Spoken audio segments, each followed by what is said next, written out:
A intoxicação alimentar é um problema de saúde causado pela ingestão de água ou alimentos contaminados.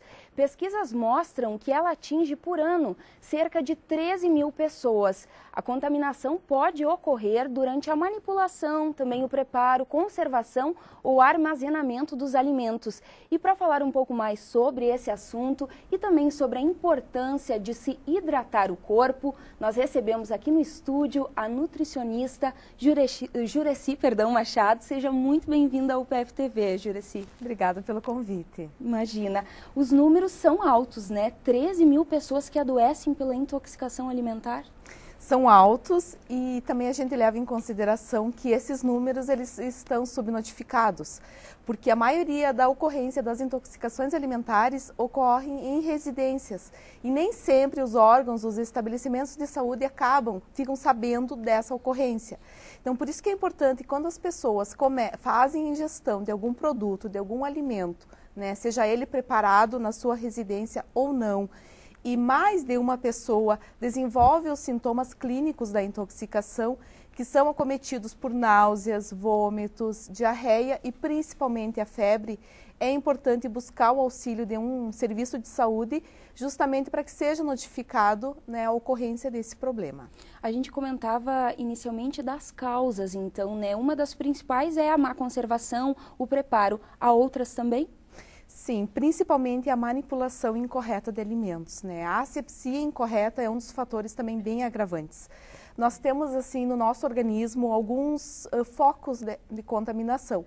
Nós, na nossa superfície, na nossa pele, no nosso nariz, nas mãos principalmente, nós temos alguns micro-organismos que são extremamente patogênicos, considerando um dos maiores, né, agravantes que a gente leva em consideração, o Staphylococcus aureus, que é um dos que acometem também no aumento dos casos de intoxicação.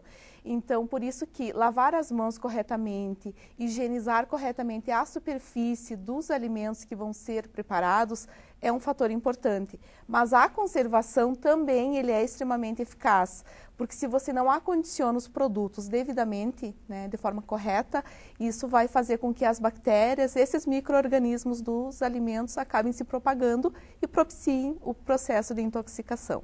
Você comentava antes da diarreia como o principal sintoma. Há outros também? A febre, principalmente, a febre persistente.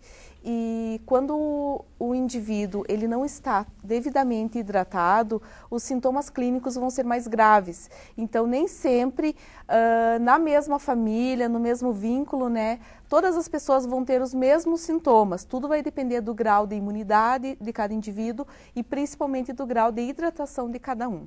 Quais as principais recomendações que a gente pode repassar para quem tem intoxicação alimentar, já passou por isso, ou para prevenir mesmo?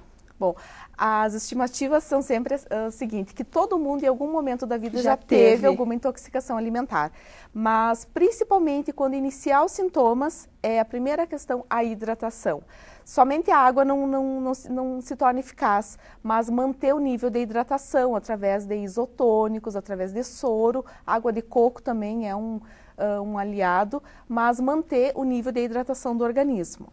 De uma forma geral, Jureci, a hidratação ela é fundamental sempre, né? Queria que você falasse da importância para as pessoas não se desidratarem, especialmente nessa época do ano.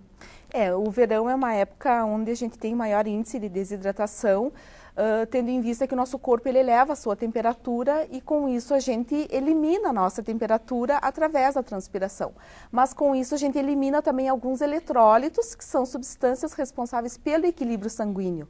Então, quando a gente elimina esses eletrólitos, a gente precisa repor, né? Por isso que o soro caseiro, os isotônicos, a água de coco, ele é um forte aliado.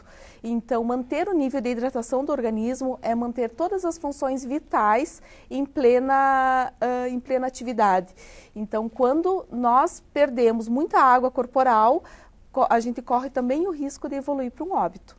Então, pessoas que têm pressão alta e que têm diabetes também têm que cuidar do nível de hidratação, porque também pode ser um fator preocupante para agravar o seu quadro clínico. Tá certo. Muito obrigada pelas informações. Tenha um bom dia e eu te convido também a continuar com a gente aqui no estúdio, porque a gente vai chamar agora uma dica de receita saudável que inclusive você nos ajudou a preparar. Tá certo?